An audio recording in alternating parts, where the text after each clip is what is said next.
we are drawn together today to stand united in our support of refugees, especially Syrian refugees who fled their homelands in the face of political and military terrorism. If we turn our back on those in need, the terrorists win and God's people lose. As clergy, we call upon all people of faith in Kentucky and Indiana to practice what we preach, to place our trust in God, and to obey God's clear commands found in all of our sacred texts, and to join other nations in welcoming Syrian refugees. The Hebrew Bible says, "You shall love the stranger, for you were a stranger in the land of Egypt." The New Testament, Jesus says, "Truly I say to you, as you fed, clothed, aided, liberated one of the least of these, you did it to me." From the Quran, serve God, do good to orphans, those in need, neighbors who are near to you, neighbors who are strangers, the company by your side, the wayfarer you meet, and those who have nothing. We are not cavalier about danger to innocent people. We want no person hurt or killed. But the United States has effective policies to ensure that it does not open its doors to terrorists. As the leaders of Kentucky Refugee Ministries and Catholic Charities can confirm, it takes 18 months to 2 years of careful scrutiny for refugees to be approved for entry to the United States. Just as God is merciful and compassionate, so too must we strive to be the same. Jewish history and tradition teach that it is a moral imperative to help people in need, regardless of race, religion, creed, or country of origin. Our response to the Syrian refugee crisis is not fear, it is love, courage, and compassion. We are honored to stand in unity with our sisters and brothers of other faith traditions. On behalf of the faith leaders assembled here today, let me say unequivocally, we welcome all refugees to come and live among us. We will not live in fear.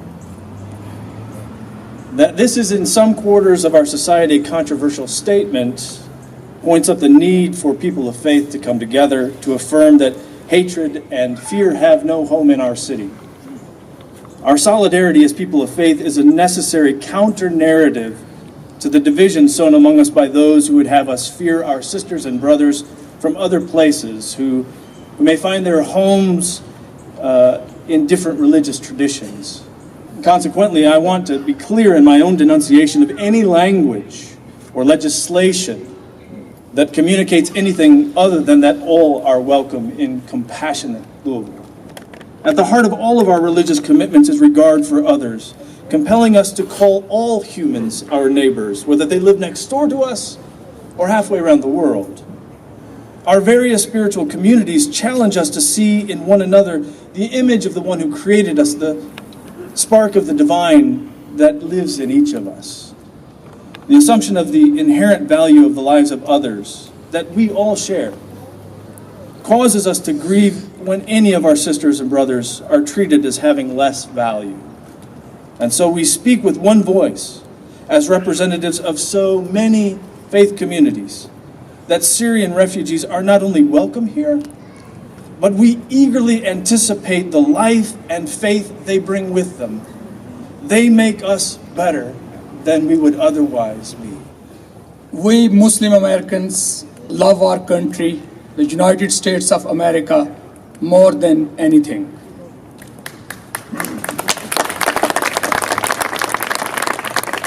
This is because it has opened its heart for us and give us an equal opportunity to cherish life, liberty, and pursue of happiness. Our faith's value system is no different than the value systems practiced by our fellow Americans. The true essence of Islam and that of Sharia law are already part of our Constitution.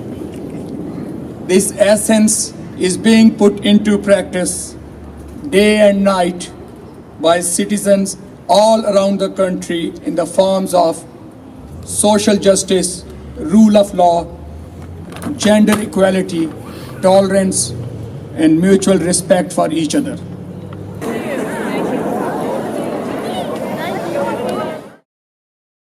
I can't tell you how wonderful it feels to look across the room and see my Muslim and Jewish and Buddhist and Christian brothers and sisters and know that we have a moral imperative that prompts us to speak up on behalf of the most vulnerable in our community. In order for us to address the situation in our culture, we have to correctly diagnose what the problem is. So the red herring is always what we're told is the danger, right? So we're told that the danger is the threat of death that might come by way of militant Islamic immigrants to this country. And just as other groups have been scapegoated and stigmatized in such a way, it's happening again, in 2015. And the danger is not the problem. The fear is the primary problem.